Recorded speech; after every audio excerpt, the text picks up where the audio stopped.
Sejam todos muito bem-vindos à gravação do episódio do podcast Como Elas Conseguem, o único que realmente conta como mulheres conseguem ter sucesso na sua vida materno-executiva. E hoje, aqui conosco, temos uma mulher que representa, com excelência, a liderança feminina no setor de energia, Poliana Casal. Mineira de Contagem, atualmente morando no estado de São Paulo, Poliana é mãe da Gabriela, de 8 anos, e da Maria Clara, de 5 anos. Ela também é esposa, executiva e uma das grandes referências que temos em finanças estratégicas no setor energético. Com mais de 15 anos de experiência na área financeira, Poliana ocupa hoje o cargo de CFO Américas para o segmento de Power Hydro na GE Vernova. Uma posição de altíssimo impacto em uma das maiores empresas globais de energia limpa e sustentável. Sua trajetória combina profundidade técnica, visão de negócios e uma presença humana marcante. Poliana tem se destacado por liderar com propósito, construindo pontes entre resultados financeiros, inovação e sustentabilidade. É uma honra tê-la conosco. Seja muito bem-vinda, Poliana! Obrigada! Muito bom estar aqui, muito feliz de estar aqui com você, né, Karen, que é maravilhosa.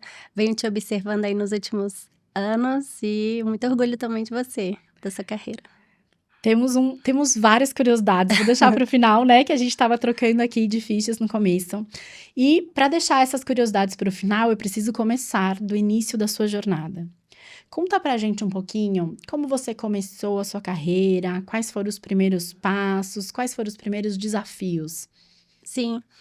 Então, eu sou de Contagem, né? Então, eu me formei em administração com comércio exterior.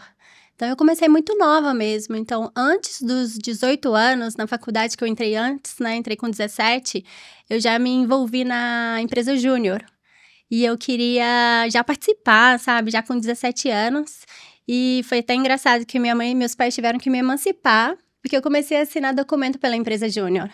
E naquela época, né, o meu cargo na empresa Júnior, se eu te contar que era diretora financeira. Não.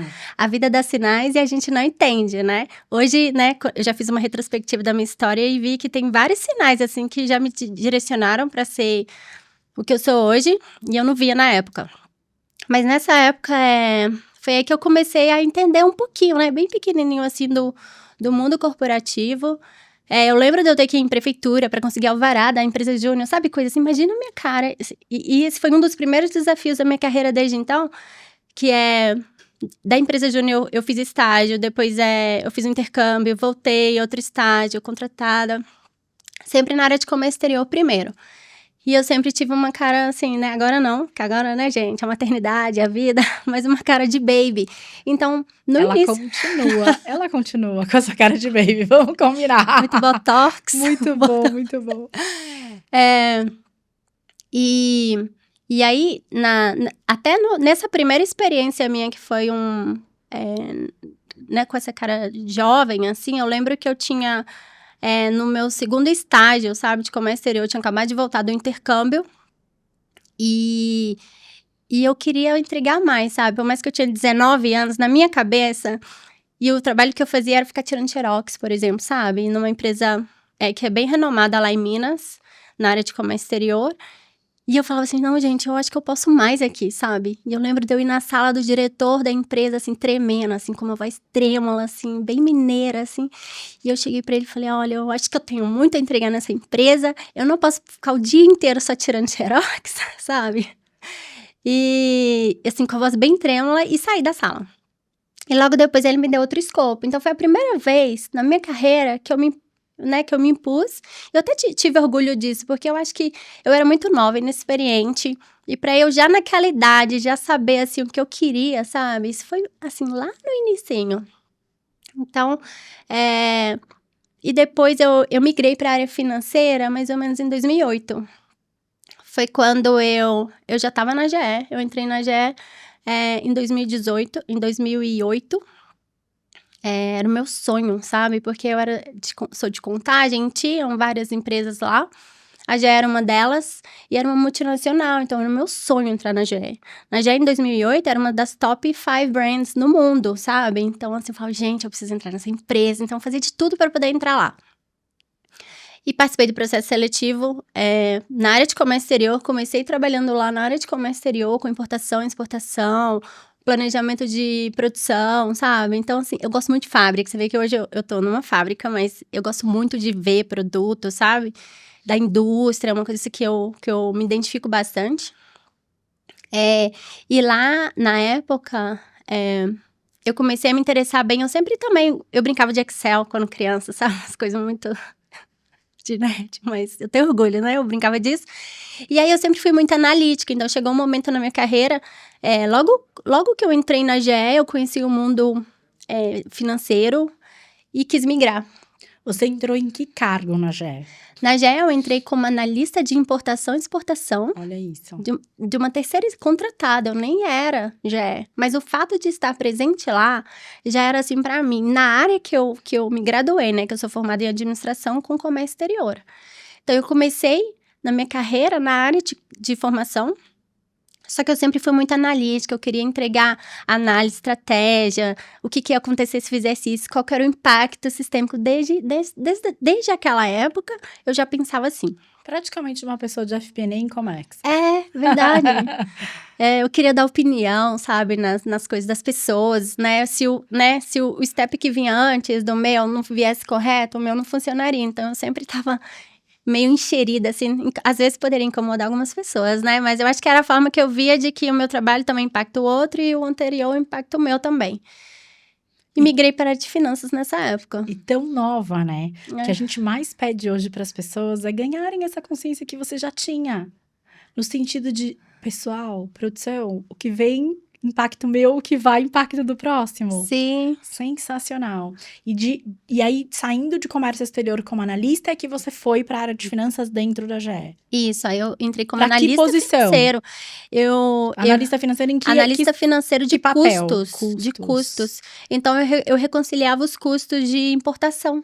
Tinha a ver, então, com a minha área, né? Então, eu vim de importação e exportação, aí eu vim pro lado mais o back-office mesmo, beleza. Depois que eu importava o material, que era a minha responsabilidade, depois que entrava na GE, eu lavava a minha mão. O meu papel antes era trazer o material. Aí, depois que eu fui para finanças, eu queria entender qual que era o custo internalizado daquilo. Então, daí eu comecei a fazer as análises, daí foi infinito, né? Porque eu comecei a entender qual projeto estava impactando, como que iria trazer mais produtividade, por que aquele item entrou mais caro. Então, por que aquele item entrou mais caro do que previa? porque veio aéreo, porque veio marítimo. Então, eu entregava essas análises, sabe? Previu errado? Ou o time de logística trouxe errado, trouxe diferente do plano? Eu apontava o dedo, né? Que finanças tem esse lado malvadinho aí, né? De apontar o dedo. Adorei. Então, a minha função era bem, assim, de apontar o dedo. Mas, em vez de apontar o dedo, eu apontava o dedo, mas eu ia lá e falava, vamos fazer, o que a gente pode fazer para melhorar? Tem como esse próximo lote? E eu trabalhava numa empresa seriada. Nessa época, a GE, que hoje não é mais GE, essa GE que eu entrei, ela foi vendida para a ABB. Mas era produto seriado, então era mais fácil do que... Hoje eu tô numa empresa que é mais customizado, né? No segmento que é mais customizado, mas no seriado você consegue aplicar coisas que vão ter escala maior, né? Vamos explicar até, talvez, para todo mundo, esse produto. Nós somos do segmento de energia, né? A gente tá mais acostumado. Então, quando a gente tá em produtos seriados, como se você tivesse um cardápio num restaurante. E aí, você consegue se programar melhor com a compra de ingredientes dos pratos. Exato. Né? E aí, agora que vocês saíram e foram para projetos customizados, a gente fica com maior dificuldade de prever isso, inclusive. Isso. Qual prato será que o cliente vai pedir hoje, né? Exato, né? Qual ingrediente eu vou precisar? Exato, o cliente hoje, o segmento que eu trabalho, o cliente vai lá, o cardápio não existe, ele cria, né? Exato. Então, ele fala, não, mas eu quero o que mexe aqui, então a gente não tem muito assim, né, que conseguir preparar antes, uma consolidação de compra no mesmo embarque, já é outro esquema de indústria, que suado, né? Pra ser bom, né? E depois que você entrou e ficou como analista de custos, quais foram os próximos passos? Conta esse degrau de carreira para elas entenderem essa ascensão. Não, sim, claro. Então, isso foi em 2008, 2010, né? Eu fiquei até 2010 como analista financeiro. Em 2008, eu descobri, né, na GE, tinha um programa de trainee, chamado FMP, que é Finance Management Program, que era, cara, super concorrido mundialmente, era um programa glamouroso dentro da programa global. E você falava inglês já essa época? Falava. Me conta quer fazer um gancho, falar um pouquinho Dá do uma pausa. intercâmbio? Sim, porque eu vi que você fez um intercâmbio fiz. entre a questão de estágios, empresa júnior, você suou ali e falou, eu fiz um intercâmbio. Quanto tempo levou? Para onde você foi? Como você fez para financiar esse intercâmbio na época? Foi família que ajudou? Sim. O que elas podem fazer, de repente, para conseguir estar pronta para uma oportunidade dessa? E aí a gente volta para essa oportunidade. Não, claro, eu acho que a minha mãe me colocou para fazer inglês quando eu tinha, 9 anos. Os meus pais, eles, né, não têm curso superior, então eles são pessoas simples, né? Minha mãe do interior de Minas, crescido na roça, e trabalhava a vida inteira no Ceasa, sabe? Emitindo nota fiscal. É importante Emitindo você falar nota isso. Fiscal. Porque às vezes a gente olha você na posição que você tá, você for Américas, gente, não é só Brasil, só América Latina, aí você for Américas. E aí você acha que a pessoa nasceu, né, se for Américas. E não é assim. E às vezes a infância nem era aquela probabilidade certa de sucesso. Sim. Né? A gente talvez tenha vindo de um lugar improvável de futuro. Então Sim. É tão bom a gente materializar de que é possível, sabe? Até quem olha, às vezes, o pai e a mãe hoje sem condições, de você criar essa condição pra você. E aí, você fez o inglês desde os 9, sua mãe já era uma visionária, na minha visão. Na cabeça da minha mãe era assim, eu não tinha tanto pra proporcionar, mas isso eu vou proporcionar pra ela. Então, ela deu a opção pra mim e pro meu irmão também. Meu irmão seguiu outro caminho, ele é da área de TI, e aí eu segui, e eu quis fazer o inglês desde novinha, mas quando eu entrei na faculdade, eu falei, esse inglês aí de 9 anos aí na escola, né, eu preciso ter uma vivência fora. Eu nunca tinha ido pra fora, pra você ter ideia, acho que quando eu fui fazer o intercâmbio, era a primeira vez que eu tinha andado de avião. Eu tinha 19 anos. 18, não. Quando eu fui, eu lembro que eu era menor, né? Eu tinha 18 anos. Eu era menor lá, no Canadá. Aqui ainda não. E daí eu fui pro Canadá para estudar. Eu fui num programa que era financiado pelo governo canadense. É um negócio que é um achado. Na época que eu descobri em BH, eu ficava fuçando, sabe? Pra ver se eu achava alguma coisa que encaixava no orçamento da minha família.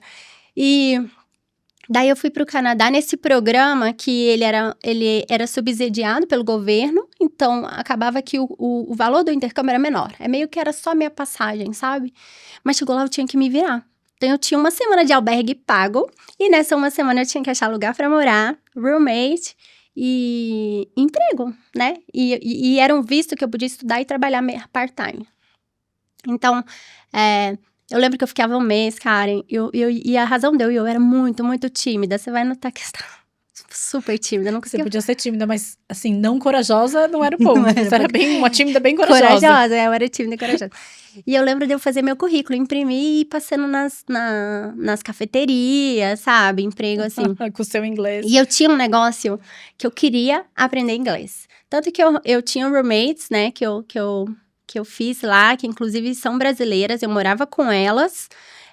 Algumas trabalhavam em locais brasileiros, e eu não, eu tinha assim, meu foco aqui não é dinheiro, o meu foco aqui é o inglês. No fim, eu trabalhava na Starbucks, dentro da Universidade de Toronto, um lugar super jovem, assim, muito legal. Cara, eu fiz tantos amigos lá, tem gente que eu converso até hoje, e quando eu vou no Canadá, hoje eu cuido do Canadá, né? Então, quando eu vou pro Canadá, eu faço questão de visitar. Então, eu paro um pouquinho em Toronto, visito, né, na medida do possível, visito essas pessoas que me ajudaram no passado. Consome na Starbucks da universidade, ela ainda tá lá? Ainda tem uma filial? Eu preciso ir lá pra ver. Mas eu fiquei... E pra falar pra pessoa que estiver nesse balcão e falar, eu já te vi. Não, e é muito legal, era uma vida assim, cheia de estudante do lado, todo mundo estudava. E na minha cabeça, né, eu vim do Brasil, no Brasil a diferença social é muito grande, então a gente tinha uma, né, discriminação, assim, você trabalha na cafeteria. Lá, todo mundo trabalha, então não existe isso. Eu carregava caixa de leite, sabe? Eu ficava forte de tanto carregar caixa de leite. E eu fui crescendo na Starbucks em um ano. Virei subgerente e eu fazia inventário, sabe? Eu já consolidava o financeiro, eu já tava assim no back-office da Starbucks, Da loja. da loja. E além disso, o meu avental era cheio de broche porque eu era mais simpática. Eu sempre tô sorrindo. Em qualquer momento da minha vida eu sempre tava sorrindo. Então, assim, são pequenas coisas, assim, e porque assim, eu sempre me entrego em tudo que eu faço. Então, eu falo assim, eu vou trabalhar no Starbucks, então eu quero ser a melhor atendente, sabe? Eu quero fazer o melhor drink. E, cara, pra eu poder decorar aqueles... É que hoje é moderninho, imprime e coloca uma etiqueta no copo. Meu, pensa isso, 2006, 2007. Não tinha isso, era... Fala seu nome. Aí você tinha que decorar a ordem do drink, não é tall latte, é tall decaf. Tinha uma ordem certa pra falar, e aquilo, assim... Que era o tamanho, a base, o sabor, né? E aquilo eu ficava assim, Jesus Cristo, não entendi nada, sabe? Umas coisas assim. Porque ainda tem o sotaque do cliente, ainda né? tinha um sotaque, ainda tinha eu com minha deficiência de inglês, né? Que tava aprendendo. Eu fiz 9 anos de gramática, mas... Produção, muitos clientes tomaram muitos drinks errados. Muito, mas eu era tão simpática, eu falei, então vou te dar um cookie, sabe? Tipo... Eu entendi cookie, ele vai tomar um cookie hoje. Falei, então, desculpa, eu vou refazer, você pode repetir de novo? Eu ainda falava assim, tá certo, eu mostrava o copo. Eu acho que eu era corajosa, assim, sabe? Muito. Eu falei, eu tinha que me virar, né? Muito. E foi aí que eu aprimorei meu inglês, voltei pro Brasil. E aí, já me apliquei pra vaga, assim, eu era muito ansiosa. Eu lembro que eu voltei pra faculdade na primeira semana, eu tava desesperada pra achar Você ficou 30 dias lá? Fiquei 1 ano. Você ficou um ano? Então, você trancou a faculdade? Tranquei a faculdade. Ficou 1 ano e voltou. Fiquei 1 ano. Arrasou. 1 ano. E aí, vamos dar um jump pra onde a gente parou, que foi quando abriu esse programa de trainee. Isso. Management, America's Financial Global, chiquetésimo. E aí, eu participei, eu tentei, eu não passei da primeira vez. Então, eu vou contar a história da primeira vez, que é muito boa. Por mais que eu estava dentro da GE, eu concorria com candidatos igualmente. Então, não tinha diferença. Então, mas eu pulei alguns steps. Então, eu pulava a entrevista com o RH, porque eu já era da GE e tal. E aí, eu vim para São Paulo participar do painel. E, cara, cheguei em São Paulo para participar do painel. Eles davam um estudo de caso, dividiam em grupo, davam um estudo de caso e você tinha que apresentar. Eu travei de uma forma, não conseguia falar. Eu fiquei... E aí, né, a terapia me ajudou muitos anos depois a resolver isso. Mas eu travei porque eu fiquei muito intimidada com o pessoal de São Paulo, sabe? Eu não fui criada sem preconceito nenhum, porque meus amigos... Eu tenho vários amigos da FGV, das escolas aqui de São Paulo. Mas, cara, eu sou lá do interior de Minas, fiz PUC... Toda assim, eu sentava até de forma diferente, sabe, cara? Eu sentava encurvada, assim, de vergonha. E aí eu cheguei lá e todo mundo já nasceu. Eu falei, meu nome, mini executivos. E eu, o que eu tô fazendo aqui? Na minha cabeça eu ficava assim, o que eu tô fazendo aqui? E eu travei, não consegui falar, não consegui apresentar. Obviamente, não passei, né? Porque você tem 15 minutos pra ser avaliada, né? Voltei, eu lembro que eu voltei chorando no avião, assim. Aí cheguei em casa, contei pros meus pais, né, dormi e falei, acordei assim, determinada, fui na sala do meu gerente e falei com ele assim, Dalma, cara, eu tenho mais uma chance, porque eu podia tentar 2 anos depois de formada. Falei assim, eu tenho mais uma chance, eu quero me preparar pra daqui 1 ano eu tá pronta. E aí eu me preparei, sabe, eu busquei terapia eu mesma, sozinha, porque eu acho que a minha timidez também me atrapalhava, sabe? Aí na terapia ela explica, né, que é muito mais profundo que isso, mas tudo bem. E me ajudou mesmo a entender o porquê que eu era assim, o porquê que eu achava que eu era inferior e tal. E isso me ajudou pro próximo ano. Então, no próximo ano, né, tá no meu currículo, eu fui FMP, eu passei no processo, só que daí eu pedi para participar do processo todo, falei, eu não quero chegar só num painel. E daí eles até mudaram o programa no ano seguinte, que até candidato interno participava desde o início, porque a gente já chegava de sopetão no painel. E esse programa tinha umas 6 etapas antes, sabe? Então eu participei de tudo, porque daí eu acho que até foi mais justo, porque aí eu fui me preparando até nas etapas, até chegar no painel, sabe? Você vai ganhando autoconfiança, né? A cada Sim. fase que você supostamente passa. Sim. Eu venci. Isso vai te dando uma autoconfiança, sem dúvida. Sim, não, foi bem melhor. E passei, aí eu fiquei 2 anos no programa de trainee. Esse programa você ficava no Brasil? Não, eu fiquei não só no Brasil, eu fiquei... O programa era 4 anos, 4 rotações, eu fiquei 3 no Brasil, fiquei em São Paulo, Campinas e Belo Horizonte, cada 6 meses. Aí eu fiquei na área de FP&A, controladoria, e supply chain finance, né? Que é a parte de custos, aí gerenciamento de custo de fábrica. E no último, eu fui para Porto Rico. Ai, Que legal, né, gente? Eu fui para lá em Porto Rico, fiquei 6 meses lá, no corporativo do negócio. Tinham várias fábricas lá também. Foi uma experiência muito boa, porque eu aprimorei meu espanhol lá. Então, meu espanhol, ele tem um resquício assim, de porto-riquenho, que é meio Uma ginguinha uma maior, ginguinha né? delícia, igual o mineiro fala. Já tava pronto pro É. mineiro. E aí, eu voltei. Mas aí, quando eu tava terminando o trainee, eu me sentia que eu ainda não tava preparada para o mundo executivo da GE. E a GE, né, na época, tinha um outro programa de liderança sênior, que você fazia o programa de auditoria interna. Auditoria e consultoria interna. E aí, eu entrei para esse programa e fiquei mais 2 anos. Aí, esse programa, eu fui pro Canadá, Estados Unidos, Alemanha, Brasil, mais 2 anos. E aí, a gente já tava em que ano, assim? A gente tava em 2012. Tá, eu tava tentando fazer as contas, eu falei, vou errar. Não, 2010 eu entrei em trainee, 2012 eu entrei nesse programa sênior, que a gente chamava ele de CAS, que é Corporate Audit Staff. E fiquei 2 anos nele. 2 anos era o mínimo para você ficar. E aí você poderia tentar seguir carreira igual uma auditoria mesmo, né? Você chega até o Senior Executive Partner, como se fosse. Sim. E eu fiquei como associate até 2 anos. Porque no meio do caminho eu conheci o meu marido, né? Com quem eu tô casada até hoje. E nessa época dessa auditoria, cara, era surreal o trabalho. Então, eu era contratada eu era Estados Unidos. Então, a lei trabalhista, acho que, né, nos Estados Unidos é um pouco diferenciada. Super. Eu trabalhava Se você quiser 16 contar... horas. Tipo, eu trabalhava 16 horas por dia, sábado, domingo, non-stop. Eu Não, tive não um tem nem burnout. licença maternidade. Não. As pessoas acham que o Brasil tá super atrás. Não, e, gente, na verdade, a gente não agradeço. Brasil, suporte que a gente tem, Isso. que a nossa lei trabalhista, por mais que tenha algumas melhorias, nem se compara. Então, eu fiquei lá, eu trabalhava non-stop, assim, direto. E eu tive um burnout no meio, assim, acho que na época do casamento, O seu antes marido do é casamento. americano? Não, é brasileiro. Brasileiro. Eu conheci ele... No aeroporto? Não, conheci... Não, tipo, no aeroporto. Eu já... Como será que essa mulher não conseguiu casar? Cara, é muito engraçado, porque eu conheci ele numa festa de Réveillon entre uma viagem e outra. Entre uma rotação e outra, eu tava em Campinas, indo pra Porto Rico, eu conheci ele. E eu tava em São Paulo, indo pra Campinas, sei lá mais onde que foi. E conheci ele numa festa no interior de Minas.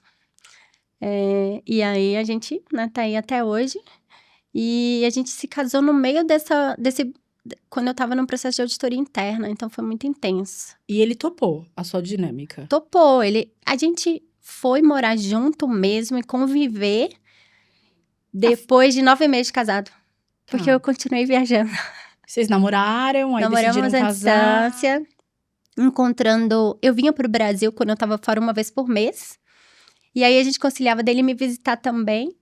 E quando eu tava no Brasil, toda Onde semana a você tava gente se via. geograficamente nos Estados Unidos? Eu tava em Stamford, Connecticut. Tá. Connecticut. Meu filho mora lá. É? Oi, Rico. Em Stanford? Em Connecticut. Em Connecticut. Eu adoro lá, porque todo final de semana eu ia pra Nova York. Eles estão muito pertinho, exato. E vocês estão perto de... vocês não mais, né? Ele, mas muito bem localizado do ponto de vista de tanto parte de inverno quanto da parte de verão, né? Então, Sim, eu gostava de um morar local lá. muito premium mesmo. Eu posso imaginar, porque é um local muito bom. E esse programa de liderança, tava tudo no pacote, era tudo pago, era apartamento da GE, era assim, era uma vida. Esses programas de liderança é para treinar líder, então é muito intenso, mas tem muito glamour. Então, as conferências eram em lugares, assim, paradisíacos, era na Universal, que fechava pra gente, sabe? Umas coisas, assim, surreais. O que? Quando você volta para um business, quando acaba, aí é a vida real. Aí é diferente. Eu fiquei 2 anos nesse programa, morei em vários lugares, casei no meio, e aí começou a ter um pouco... ter um pouco de atrito com a minha vida pessoal, sabe? Então, eu falei, acho que é melhor dar uma pausa agora, nesse programa. Então, quando completou os 2 anos, né, você tem a opção de tentar seguir carreira, na auditoria interna ou voltar para o negócio. E eu falei, não, eu quero voltar para o negócio, né? Até para ficar perto da minha família. Que aí eu vi que eu já tava... Eu também já tinha tido um burnout. E eu falei, meu, acho que eu tenho que dar uma acalmada, porque eu acho que eu não vou aguentar. E voltei pra... E aí, quando você volta, você tem que começar a procurar coisa interna, sabe? Não é meio dado assim, né? Você tem que procurar. E, coincidência, tinha uma vaga em Contagem na minha cidade. Betim, que é bem do lado. Betim é do lado de Contagem. E eu me apliquei, passei. E Era aí, uma vaga de? de FP&A, gerente de FP&A, Tá, para o negócio. feito, né? Tipo, era a sua Perfeito. vaga. Eu Universo é acho que demais. tudo conspira, tudo. E a gente tinha montado um apartamento lá em Contagem. Então, a minha base era Contagem. Então, eu sempre viajava e voltava para Contagem. Em Betim era 10 minutos da minha casa. Um bairro. Sabe? Pra quem mora em São Paulo, um Pra bairro. quem é em São Paulo, né? E foi ótimo. Aí eu assumi como FP&A. Isso era 2014. Fiquei até 2016 como FP&A. Porque no meio do caminho foi quando eu engravidei. E aí, esse momento que a gente vai passar agora, como é que foi essa decisão, né? Qual que foi o momento que você falou, não, agora é o momento de eu abraçar a maternidade? Sim, eu já tava fazendo 30 anos. Eu ia fazer 30 anos e eu sempre gostei muito de criança. Aí a gente começou a conversar sobre ter filho, sabe? E eu colocava as coisas assim, não, deixa eu terminar tal projeto. Gente, porque a gente é assim, né? Deixa eu terminar tal projeto, eu tô nesse projeto tão legal. As minhas contas, como se tudo acontecesse no timing que a gente quer na gravidez, né? Eu falei, não, porque se engravidar agora, eu tô no meio do projeto, não vai dar tempo de entregar. Enfim, mas chegou um momento nesses 2 anos aí, depois que eu casei, que eu falei, não, tá bom, vamos começar a tentar. E acho que eu levei uns 9 meses aí pra engravidar. E, cara, quando eu engravidei, eu fiquei com medo de contar meu gestor. E olha que a GE é uma empresa super diversa, que apoia a diversidade, sabe? Não aceita muitas coisas assim, que eu vejo em outros lugares. E mesmo assim, eu tive receio.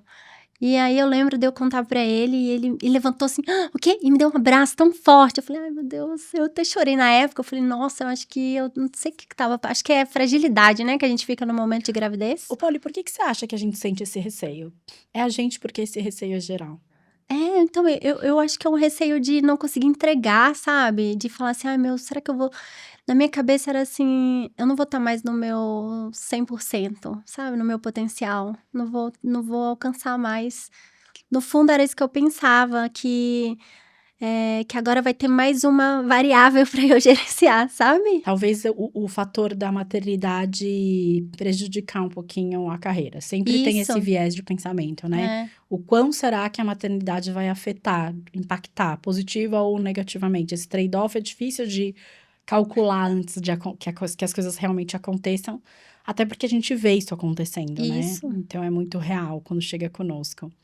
E como foi? Essa foi a primeira, pode contar, a primeira filha, como chama de novo, que eu só falei na apresentação. A Gabriela, então, a Gabriela... De 8 anos. De 8 anos, ela nasceu em 2016. Primeira filha, super...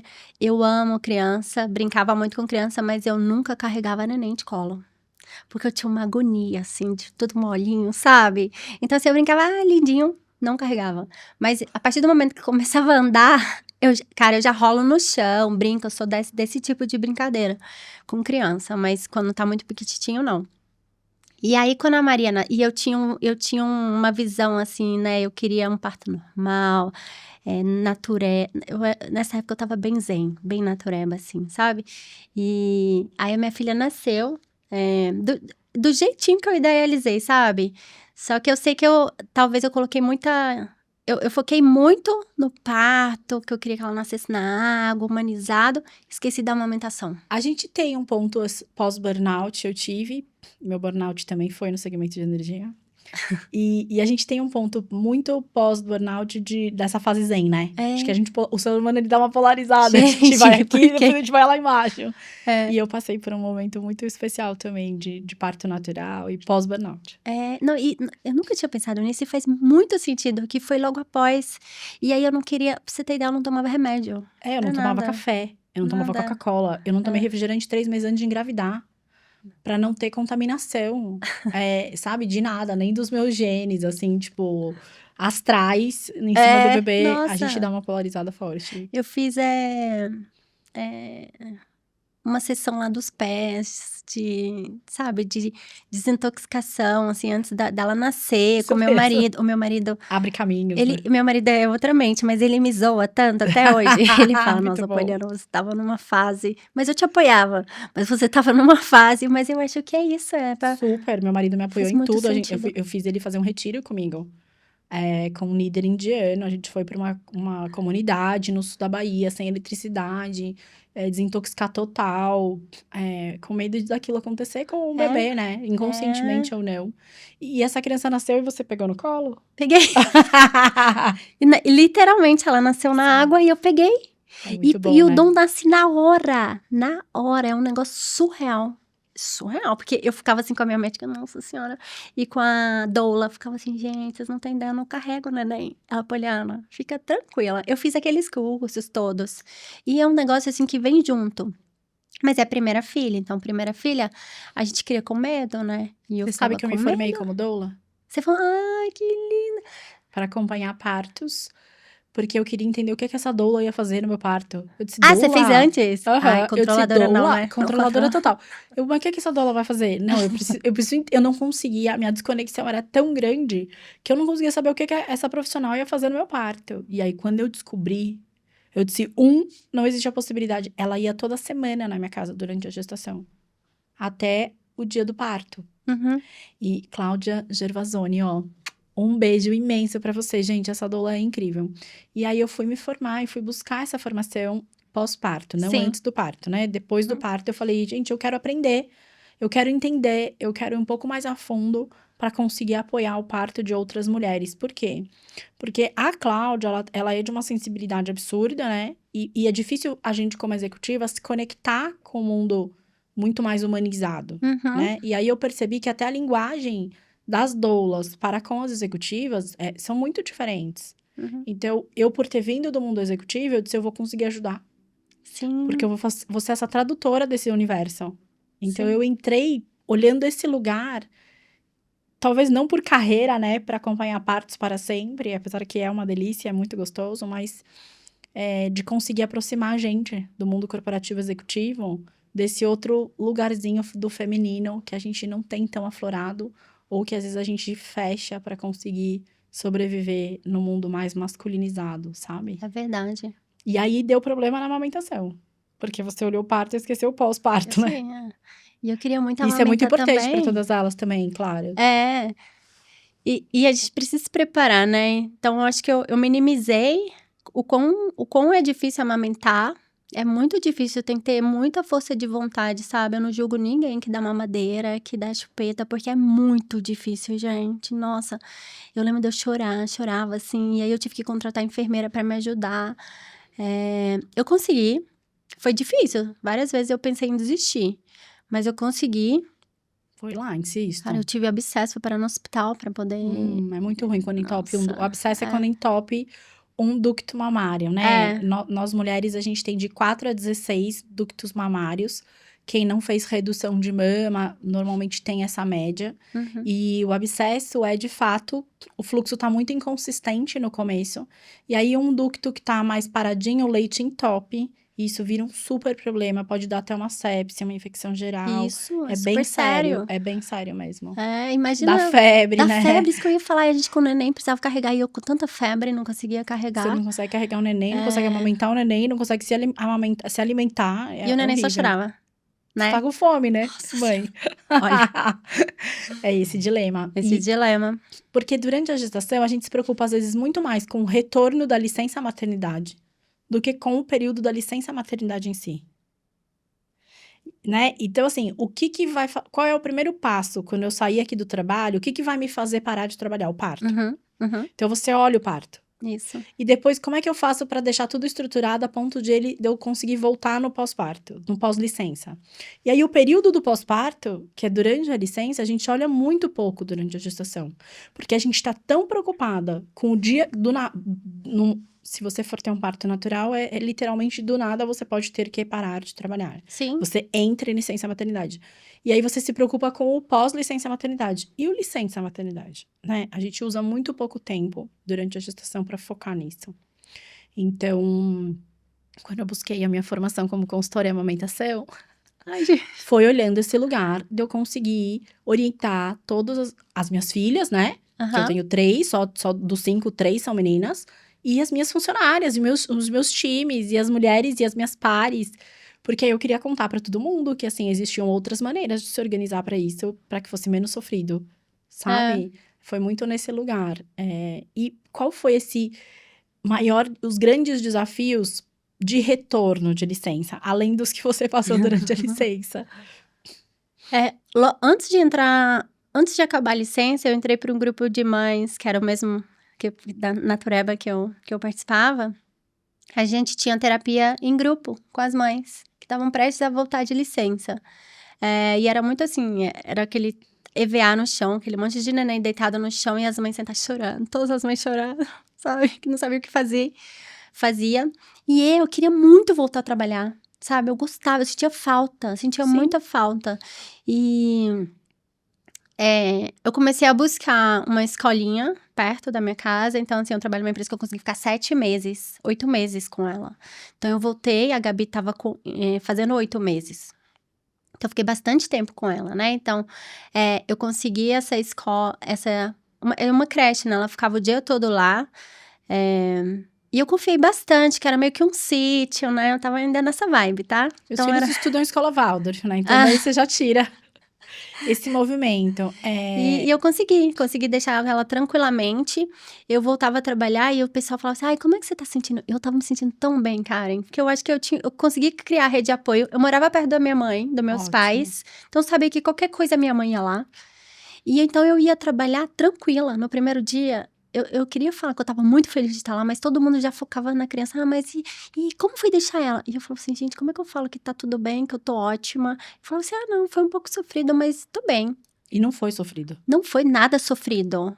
Foi muito tranquilo pra mim. Acho que foi mais sofrido pro meu marido do que eu. Quem levava de manhã? Você Eu levava? Eu levava que era meu caminho e eu buscava porque era meu caminho. Tá. E eu e meu marido, a gente trabalhava em sentidos opostos. O que te deu segurança foi você escolher um ambiente, né? Que te deixasse Sim. confortável, de saber, ó, minha filha vai ficar aqui nessa escola sítio, Isso. que é até mais legal do que um apartamento, né? Se você for pensar. A escolha de ter feito uma escola, tem mulheres que preferem babás, e aí cada um faz as suas escolhas. E uma rede de apoio próxima, que você sabia que se desse uma dor de barriga e você estivesse no meio de uma reunião, alguém pegava. Era isso. Isso, me Isso foi tranquilizava, a sua sabe? caixa de ferramentas que você montou ali pra essa situação. Pra te Exatamente. deixar segura e conseguir retornar. E teve algum episódio, mesmo assim, com toda essa estrutura que a gente faz, né? Que você realmente viu que foi um desafio? Você fala, cara, isso aqui foi difícil. Não sei, ou ficou doente, ou tava no meio de uma reunião e viu o telefone ali tocando e não dava pra Nossa, teve atender. vários, olha. Teve vários, ótimo. teve Vários. Eu queria amamentar por Você muito tava tempo. em Contagem ainda Eu tava em nessa época, Contagem. certo? Em Contagem. Ah. Então, eu queria amamentar por muito tempo. Então, sabe esse negócio de ficar tirando leite? Ah, já que foi difícil, No né? trabalho? Não, já foi fácil no início, né? Então, eu levava... E até então, a Gé, ela lançou um programa chamado Depois de Mami, que tem sala de lactação nos sites, mas na minha época não tinha. Então, eu ia pra enfermaria, trancava a porta da enfermaria no horário do almoço, porque é o horário que não tinha consulta. E, às vezes, abria o laptop, ficava lá e ficava assim... Gente, essas E eu máquinas... trabalhando em call, falando, e no fundo. Aí, às vezes, perguntava, que barulho que é isso? Nada. Sei, sabe? Não falava. E aí, eu tinha que tirar, armazenar, levar à noite pra Gabi tomar à noite.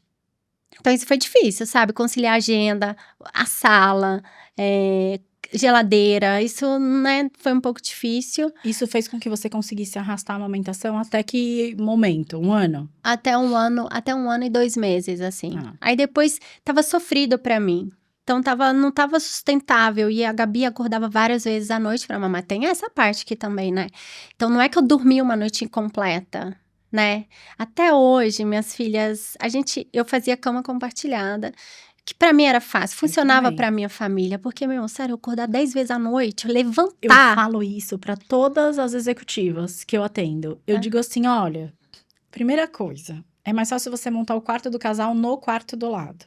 E no seu quarto, você ter esse bebê com você. Porque isso vai fazer com que a sua hora de sono seja de qualidade maior. E você conseguir enfrentar uma reunião no dia seguinte com todos aqueles outros executivos que dormiram pleno, melhor.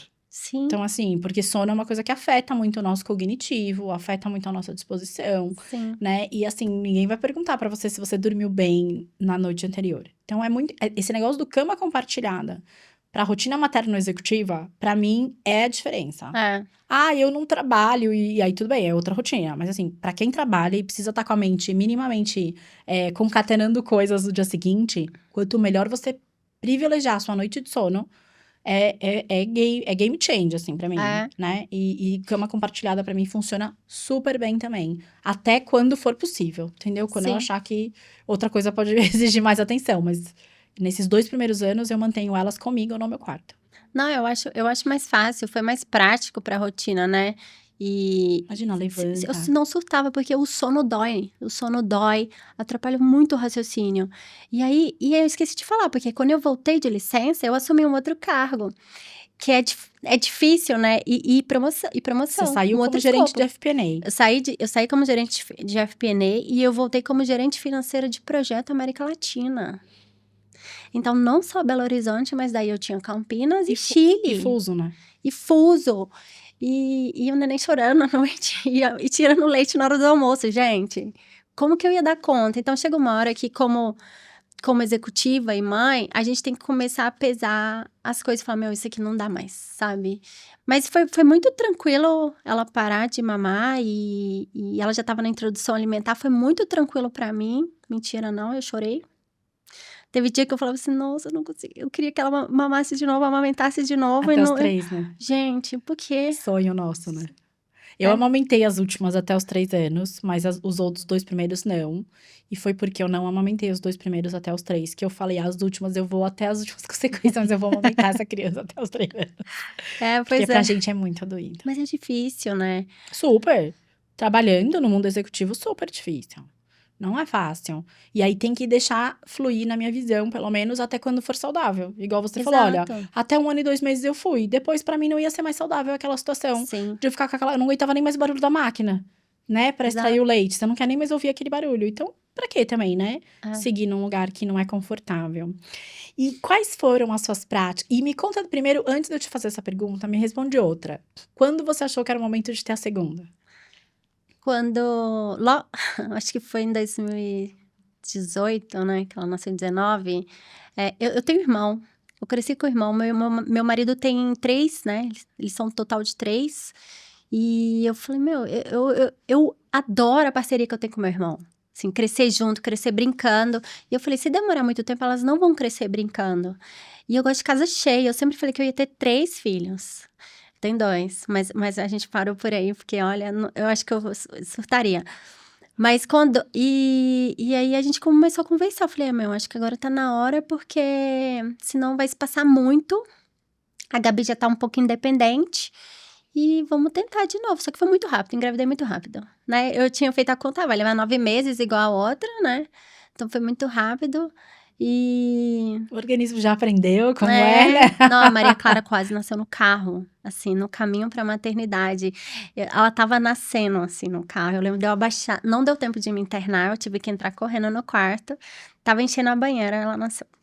Meu marido estava na recepção, teve que chamar ele, assim, que ele estava com papelada e tal. Foi muito rápido. A Maria é o furacãozinho da nossa vida. E mas foi assim, foi justamente para elas crescerem um pouco brincando, sabe? Deu um tempo de já tá andando, comendo sozinho, se vestindo sozinha e a outra nascendo, entendeu? Então foi tranquilo. Maria nasceu na pandemia. Então, a Maria Clara já foi totalmente diferente. Eu tinha acabado de mudar para Campinas. Então, aí tem isso, né? Daí eu fiquei entre a Gabi e a Maria. A Gabi nasceu, eu voltei de licença, eu era gerente de projeto financeiro, depois eu assumi como gerente financeira do negócio de sistemas, que era em BH e Chile. E quando a Maria nasceu, quando eu voltei, foi aquela licença na pandemia, eu tava em Contagem ainda. Aquela licença para sempre, né? Que Nossa, ninguém eu fiz voltou. tanta programação, eu falei assim, nossa, eu vou no Cine Materna, levar minha filha pra ver. Ai, gente, Cine Materno é tão Gente, pra quem não conhece, legal, né, pra quem não Cine conhece. Materna. Eu tive uma filha em 19 e uma em 20. E eu também fiz essa programação.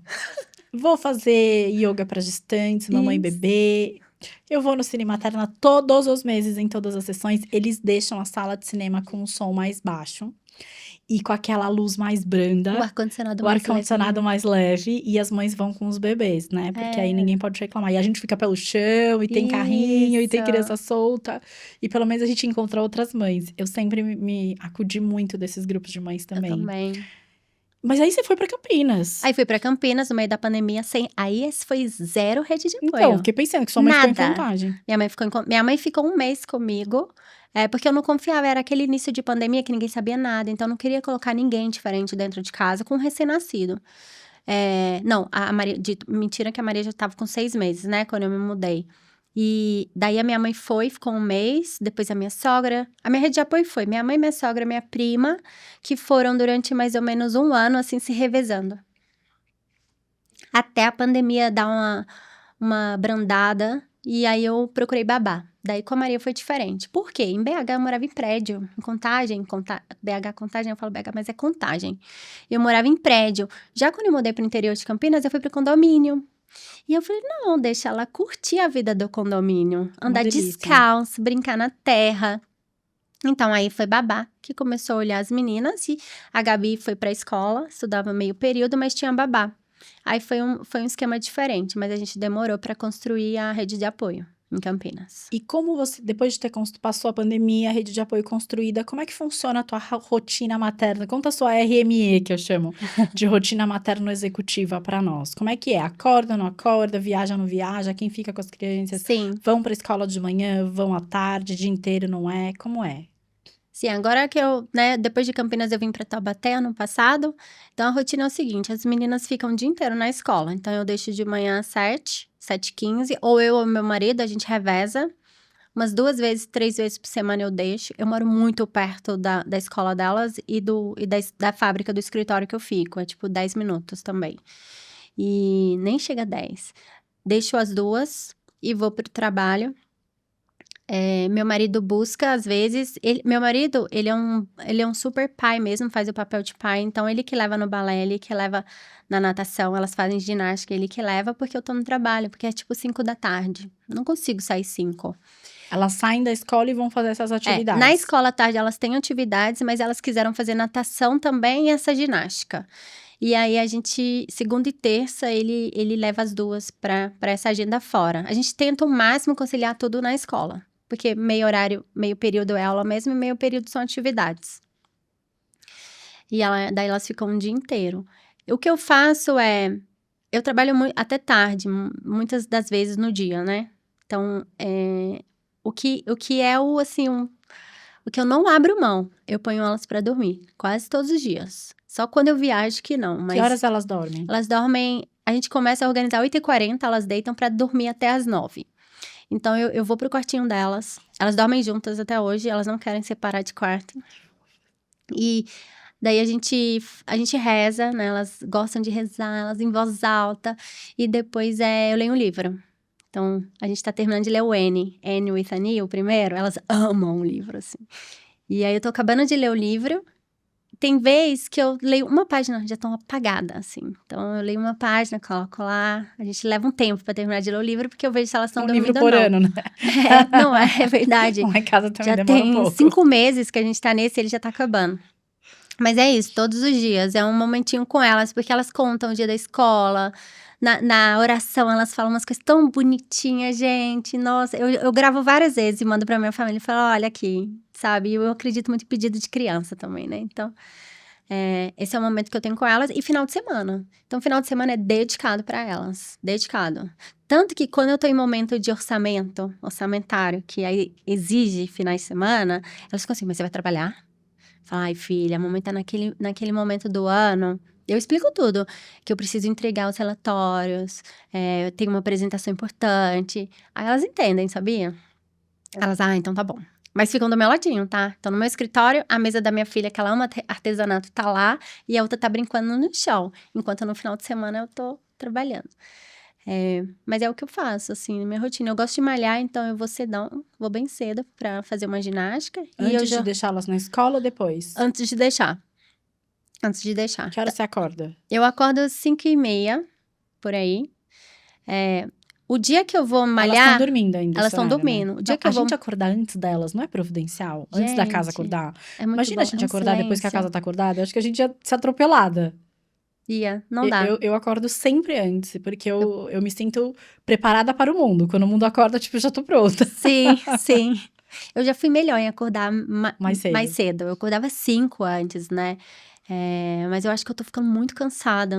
Não tô conseguindo. Tem fases também, né? É. Tem que respeitar. Mas eu acordo, aí eu faço ginástica. Aí dependendo do dia, meu marido que leva, daí eu fico mais tranquila na ginástica, sabe? Daí eu faço uma série maior. E eu jogo beach tênis terça-noite, que é quando elas estão na natação. Eu falo, Ai, eu vou que aproveitar que elas estão na legal. natação. Aí eu faço aula de beach tênis, que é um negócio... Eu nunca fiz esporte na vida, sempre fui muito ruim. E esse eu me identifiquei. Não sou boa, mas... Eu falo que ele é democrático. Democrático, Porque você não precisa de muitas habilidades como o tênis, que, gente, Não, já tentei também. já eu tentei, caí. assim, olha, eu acho assim o máximo. Mas eu definitivamente não sou boa em esportes. Mas o beach tênis, ele me preenche esse ego do tipo, nossa, eu sou super boa, porque você só precisa de meia quadra, porque a sua parceira às vezes fica com a outra meia quadra. Você tá jogando em 2 a quadra reduzida. Eu falo que ele é um esporte super democrático. E eu me adaptei também muito bem a ele. Eu adoro. E queima caloria. O meu foco é, tô gastando, fazendo Posso alguma comer. coisa, né? Senão a gente só fica Sim. trabalhando filho, casa e não tem tempo pra gente. E é tão importante porque o que a gente é e como a gente está se sentindo vai ser a mãe que seremos, a esposa que seremos, a líder que seremos. É muito desse lugar, né? Sim. E me conta, e aí você tem pessoas que te ajudam na sua casa? Como é essa rede de apoio hoje que elas ficam na escola o dia todo? Como é Não, isso? então, como a casa fica vazia, eu faço home office umas 2 vezes por semana. Ou uma, depende. Eu tenho uma faxineira que vai e limpa. O resto é a gente, eu e meu marido. Então, eu cozinho aos domingos, à noitezinha eu cozinho que dá pra comer até quarta, que é só janta, né? E aí, na quarta, eu cozinho de novo, que vai até sexta. E geralmente, sábado e domingo, a gente adora fazer churrasco, só a nossa família, assim, sábado. Então, é um momento legal, que as meninas ficam em volta na piscina, meu marido faz churrasco, e a gente fica ali, ó, eu e meu marido tomando cerveja, um vinho, e elas em volta. Ah lá, marido, mesma coisa. Ontem também, eu falei, eu viajei, né, por mais de 10 dias, faz uma semana que eu voltei. E ontem, quando eu tava na piscina ali do lado, e ele fazendo o churrasco, e as meninas ali em volta, eu disse, ai, como eu queria seu churrasco, como eu gosto desse momento que a gente tem. Então, assim, às vezes são pequenos momentos que marcam pra nós e dão o gás pra gente seguir a próxima semana, né? Eu adoro. Fazemos a mesma coisa. A gente não troca restaurante por isso. Eu não troco. E eu também não troco. Não troco. E por muitas vezes, o Sérgio cozinha super bem, gente. Por muitas vezes, às vezes a gente faz um macarrão com frutos do mar e camarão e a gente senta pra tomar um vinho no domingo. E eu falo, que restaurante nós estaríamos nessa paz, sem aquele ruído sonoro, sem ter que ficar esperando mesa, né? Com as meninas tranquilas em volta e comendo essa alimentação dos deuses, assim, o quanto a gente sente de gratidão nessa hora. Eu também organizo a alimentação de domingo e depois dura até terça e quinta, e eu também só tô com faxineira agora. Só faxineira. E a gente conseguiu se organizar muito bem com isso. Às vezes as pessoas olham ao nosso redor e dizem, bom, tem 200 babás, mais 4 faxineiras e 2 empregadas fixas. Não é isso. Não tem. Já tive, já precisei, né? Conforme as crianças vão crescendo, a gente vai se libertando um pouco. Não sei como foi pra você. E se você pudesse voltar no tempo, apesar de ser de alguma maneira foi fluido, né? A gente conseguiu fazer fluir. O que você faria diferente? Na minha história, eu acho que eu não mudaria nada. Mas eu falaria mais pra mim, pra eu acreditar mais em mim mesma, sabe? Acho que vários momentos até hoje. Eu sei que é um negócio que eu faço parte da mentoria do WCFO, encorajo outras mulheres, mas a gente mesmo toda hora tem que lembrar disso, sabe? Da história, da jornada, tudo que aconteceu até chegar até aqui, sabe? Então, acho que eu reforçaria mais isso, sabe? Porque a gente pode ter chegado nos mesmos lugares, mas a gente não veio dos mesmos lugares, né? Então, assim, as histórias realmente são muito únicas. O que é a maternidade? Qual foi o maior aprendizado, assim, da maternidade? O que ela trouxe para sua carreira? Você falou, isso veio da maternidade. Sim, é muito mais produtiva. Eu antes... Fica muito mais esperta, Muito, né? porque eu falei assim, eu tenho que buscar tal hora. Eu tenho um negócio de balé tal hora. E aí entender mais as pessoas, sabe? Então, ser mais empática. Então, ainda mais a área executiva. Em finanças, é muito... tático, assim, é muito 880. Então, às vezes, a gente é muito seca nas respostas. Então, hoje eu me coloco muito no que o outro tá pensando. E eu vou falar uma outra coisa que é engraçado. Eu crio minhas filhas, tento criar na disciplina positiva. Eu uso as mesmas técnicas que eu uso com ela, com o CEO global. Eu também. A maneira de falar, para eu conseguir captar a atenção e eu conseguir um sim. A forma que eu coloco na frase é igualzinho, é a mesma técnica. É muito engraçado. É muito legal, eu recomendo muito esse livro também. Eu fiz esse curso, inclusive a minha obstetra eu conheci quando eu fui fazer o curso de disciplina positiva. Foi muito legal. E eu lembro que uma coisa que chamou atenção foi quando a instrutora do curso disse: Mas, Andréia, como você não consegue convencer a sua filha disso? Você consegue fazer mulher parir até sem anestesia. Andréia Carreiro, ó, um beijo. Lembrando de toda a minha equipe aqui de parto. E aí eu falei, ela convence mulheres a parirem sem anestesia. Gente, é isso, é sobre convencer pessoas, né? Influenciar pessoas. Uma maneira positiva de a gente conseguir isso. Porque conseguir fazer uma criança pôr uma meia não é uma missão Nossa fácil. Senhora. E se eu consigo convencer a minha filha a pôr uma meia de manhã, eu consigo convencer muitas coisas e muitos times a fazerem muitas coisas. Eu gosto muito dessa técnica de liderança. Eu usei Gosto comunicação mesmo. não violenta, então eu uso muito. Já era meu natural, mas depois que você aprende a técnica, melhora tudo. Melhora na empresa, melhora com o filho, melhora no casamento, como você argumenta. Então eu tento, na medida do possível. Vou falar que eu sou plena e zen, Claro assim. que Não, não. eu grito às vezes lá em casa com elas. Não tem condição, tem hora, né? Mas aí na mesma hora eu volto pro meu centro, assim. Mas eu tento, na medida do possível, usar isso. E eu acho que no trabalho é isso. Eu fiquei bem mais produtiva. Você vai ver que na adolescência você vai usar muito mais. É.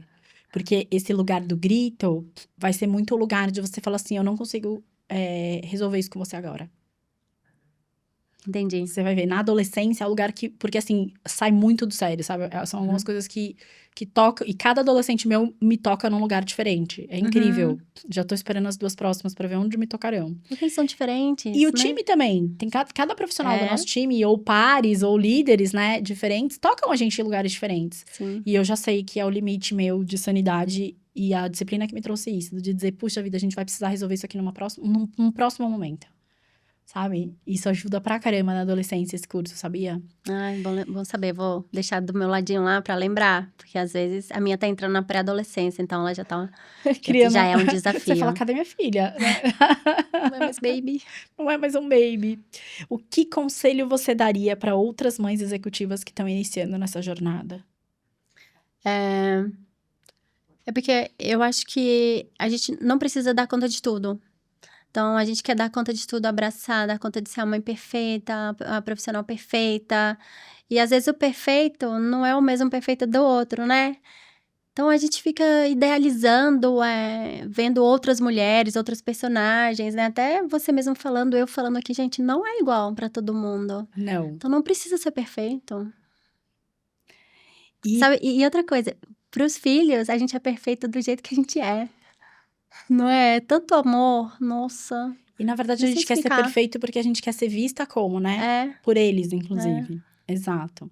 Tem algum hábito, alguma ferramenta, algum livro, alguma coisa que fez diferença durante a sua carreira e que você gostaria de compartilhar? Não sei se terapia ou mentoria, né? Por que caminho você percorreu que você acha que fez sentido? Você fala, ó, gente, isso aqui faz diferença. Eu acho que eu fiz terapia um tempo, me ajudou a me entender, para eu entender minhas filhas.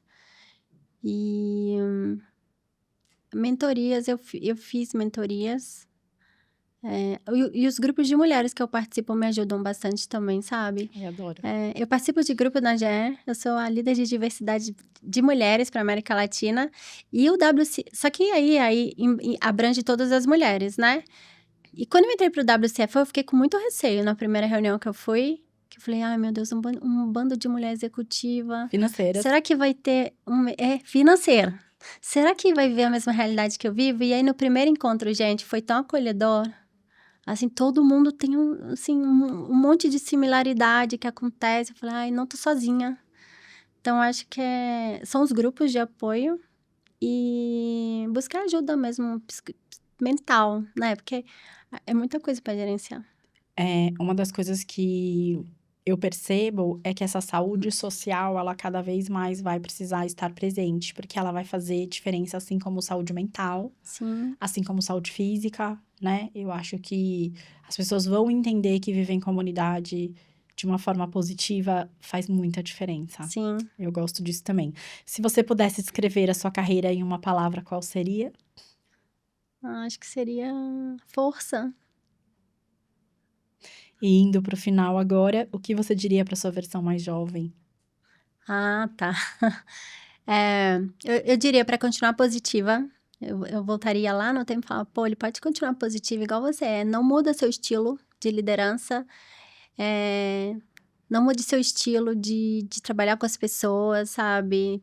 A gente pode ser humana, assim, sendo líder". Que Falaria isso. delícia! Muito obrigada, Poliana, por estar aqui comigo nesse dia tão especial, compartilhando de forma super generosa toda a sua história, toda a sua trajetória, como você fez para chegar lá, com tantas mulheres que precisam te ouvir. O único objetivo desse podcast é fazer com que todas vocês tenham muitas referências, muitas histórias diversificadas para saber e terem certeza de que é possível chegar lá e fazer com que a maternidade impacte positivamente a sua carreira e que a sua carreira de fato se torne executiva. Muito obrigada a todos e todas. Obrigada pelo convite, adorei.